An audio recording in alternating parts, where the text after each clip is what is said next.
किया और क्या कार्रवाई आपको? देखिए, ये सीओ सिविल लाइंस और एसएचओ मजोला की टीम ने एक बहुत ही बड़े गैंग को पकड़ा है। इनफैक्ट ये एक इंटरनेशनल वाहन माफिया गैंग है, जिसमें इसका सरगना सारिक साटा है, जो संभल का रहने वाला है। इसके बारे में बताया जा रहा है कि वो संभवतः अभी दुबई में छिपा हुआ है, वहीं से ऑपरेट करता है। और इसमें उसने कुछ वाहन ऑटो लिफ्टर रखे हैं, कुछ रिसीवर्स रखे हैं, और कुछ लोगों को उसने पेपर्स वगैरह बनाने का काम दे रखा है। और बाकी जो गाड़ियां रिसीव करते हैं वो बाकी जगहों पर ऑन डिमांड डिलीवरी करते हैं। ऑन डिमांड ऑटो लिफ्टिंग होती है और उसके बाद उसकी डिलीवरी भी होती है बहुत ही फेयर प्राइस में। जो ऑलमोस्ट गाड़ियों का प्राइस होता है उसी के आसपास में प्राइस में लोग गाड़ियां बेचते हैं।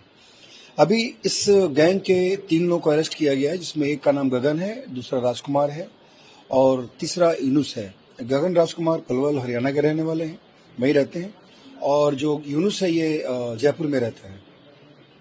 इनफैक्ट इसमें अभी 2 लोग और भी हैं, जिसमें एक हमारे जनपद का मुरादाबाद का रिसीवर है, जिसका नाम महफूज है, जो इस्लामनगर में रहता है, और जो सेकंड है अमन ठाकुर है, वो भी यही मझौला थाना क्षेत्र में रहता है। ये दोनों भी फरार हैं। और ये जो 3 पकड़े गए, इनके निशानदेही पे 7 गाड़ियां, जिसमें 6 गाड़ियां दिल्ली से चुराई गई थी।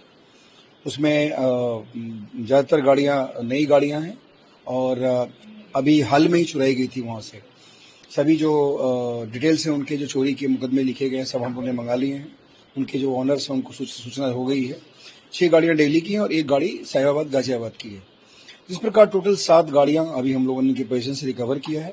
और इसका मोडस ऑपरेंडी वही है, जो इसके लिफ्टर्स हैं वो सॉफ्टवेयर के माध्यम से गाड़ियों को खोलते हैं और उसके बाद बड़ी एक अच्छे तरीके से उसको वहां से लेकर के और फिर फरार हो जाते हैं। फिर उसके बाद रिसीवर्स को दे देते हैं, रिसीवर्स उसका डिस्पोजल करते हैं। तो इस प्रकार एक बहुत ही सोफिस्टिकेटेड तरीके से वाहन चुराने वाले वाहन माफिया गैंग के बहुत लोगों को हमने भी अरेस्ट किया है। 2 मौके से फरार हो गए थे, वो अभी एट लार्ज है, उनके लिए हमारी टीम लगी हुई है। और जो मेन सारिक साटा है, उसको किसी तरीके से वहां से इंडिया ला करके उसको पनिश कराने का जुडिशियल लुकआउट नोटिस वगैरह हम लोग जारी कराएंगे। और कोशिश ये होगी, ये बहुत बड़ा एक वाहन तस्कर कह सकते हैं आप इसे, और बहुत इसका नेटवर्क बहुत बड़ा फैला हुआ है और पता नहीं कितने केसेस पे दर्ज हैं।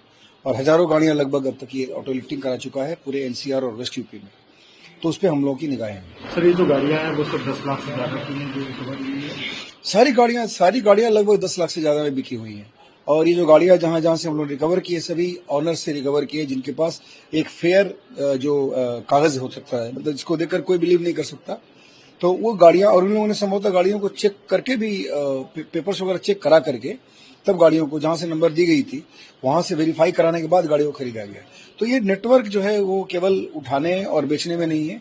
उठाना, उसको एक जगह इकट्ठा करना, फिर उसको रिसीव करने के बाद उसको ग्राहक ढूंढना, फिर उसके अच्छे सोफिस्टिकेटेड एंड एक तरह से विदाउट कोई फोर्ज लेटर्स के एक अपना उसके पेपर्स तैयार कराना, इस तरीके से सारा एक गैंग काम करता था। सर, ये सारे साटा वही है जो संभल वायलेंस एग्जैक्टली उसमें इसका भी नाम आया है और संभवतः ये वही है। उसके खिलाफ संभल के पुलिस के द्वारा कार्रवाई भी की गई।